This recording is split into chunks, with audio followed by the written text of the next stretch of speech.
दिल्लीच्या विजयानंतर पॉइंटेबलमध्ये झाला मोठा बदल. मुंबई इंडियन्स सोबत या दोन टीमांना झटका बसलेला आहे. तर दिल्ली कॅपिटल्सने काल लखनौ सुपर जायंट्सचा पराभव केला. लखनौ सुपर जायंट्स टीमने प्रथम बॅटिंग करताना 141 रन्स बनवल्या होत्या. दिल्ली कॅपिटल्सची टीम देखील अडचणीत सापडली होती, परंतु समीर रिझवीच्या 70 धावांच्या खेळीच्या जोरावर दिल्ली कॅपिटल्सने हा सामना 5 विकेट्सने जिंकला आणि 17 ओव्हर्समध्ये दिल्ली कॅपिटल्सने हा सामना जिंकला आणि दिल्ली कॅपिटल्सची टीम पॉईंट टेबलमध्ये तिसऱ्या क्रमांकावरती पोहोचलेली आहे.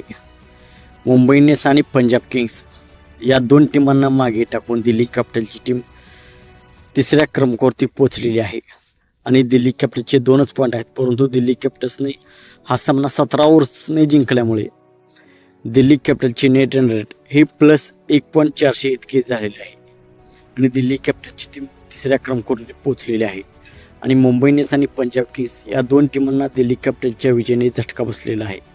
कारण मुंबईची टीम तिसऱ्या क्रमांकावरती होती आणि आता मुंबईची टीम चौथ्या क्रमांकावरती पोहोचलेली आहे.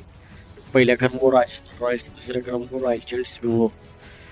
दिल्ली कॅपिटल्स तिसऱ्या क्रमांकावरती पोहोचलेली आहे. लखनौ सुपर जायंट्स ही टीम 8व्या क्रमांकावरती पोहोचलेली आहे. तर मित्रांनो, आता IPLची सुरुवात आहे. पॉईंट टेबलमध्ये आणखी खूप मोठे उलटफेर होण्याची शक्यता आहे. तर आपणास काय वाटते, टॉप 4मध्ये कोणते 4 संघ जातील? आपणास काय वाटते आपण कमेंट सेक्शनमध्ये सांगा. मित्रांनो, आपण चॅनलवरती नवीन असाल आमचा YouTube चॅनल सबस्क्राईब करा.